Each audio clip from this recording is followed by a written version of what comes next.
The Biden administration has finalized what are the toughest standards for vehicle emissions that limit the amount of greenhouse gases allowed from tailpipes.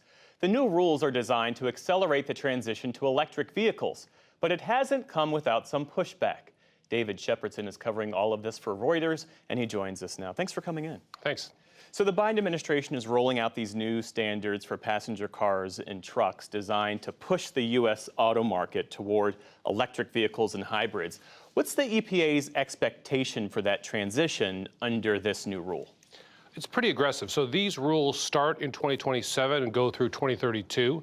And by 2030, you'd have at least 50% plug-in hybrids and full electric vehicles under the various scenarios that auto companies can use to comply.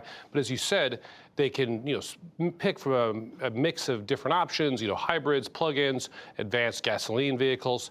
And unlike the initial proposal, which had projected that there'd be 60% all EVs by 2030 and 67% EVs, those numbers are coming down because EPA is slowing the rate of increase and giving auto companies a break through 2030. Well, to your point, I mean, the fact that these rules are being rolled out more slowly, companies have more choices in terms of how they can comply. Toyota, which is the world's largest automaker, they were pretty forceful in their initial pushback. What was their argument? So their argument was that plug-in hybrids can save an equivalent or more CO2 because they have smaller batteries, can be deployed across more vehicles as opposed to larger batteries in single vehicles. And that argument, I think, had a lot of resonance with the administration and with other advocates. So the rule incentivizes plug-ins further by giving them additional credits, which they were not going to get originally. So the new rule really looks far more holistically at advanced vehicles, looking at both EVs and plug-ins rather than focusing primarily, as the earlier proposal did, on EVs. That concession, allowing more plug-in hybrids, what does that say about the demand for pure electric vehicles?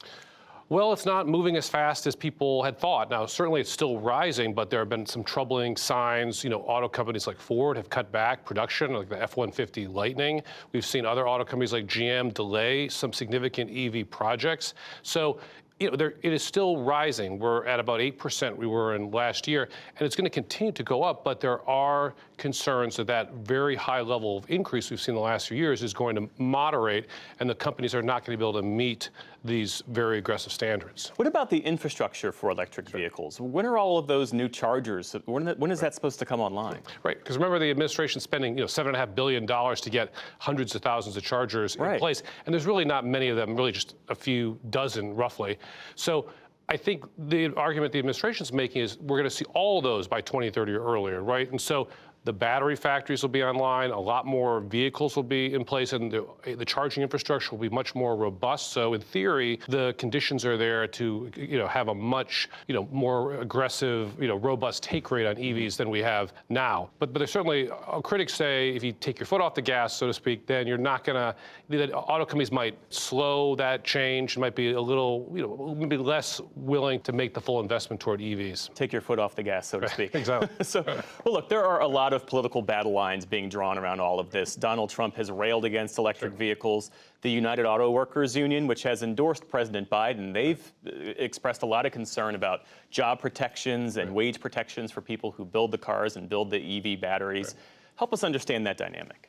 So President Trump certainly has been very bombastic, right? In his administration, he sought to roll back and did roll back some of the greenhouse gas standards that were reinstated and then increased by the Biden administration.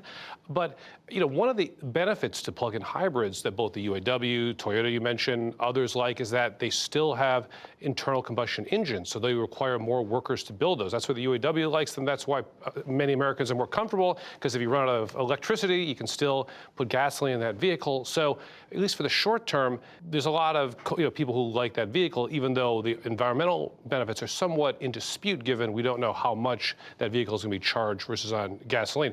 But there's no question that this issue in those key states, right, Michigan, Pennsylvania, Wisconsin, those auto states, so that the former President Trump's haranguing about EVs, and the Biden administration's arguing, hey, this is going to ensure we're competitive with China and we're going to create more jobs on net with all these new battery factories, is going to be a key decider what side he'll come down on in the election.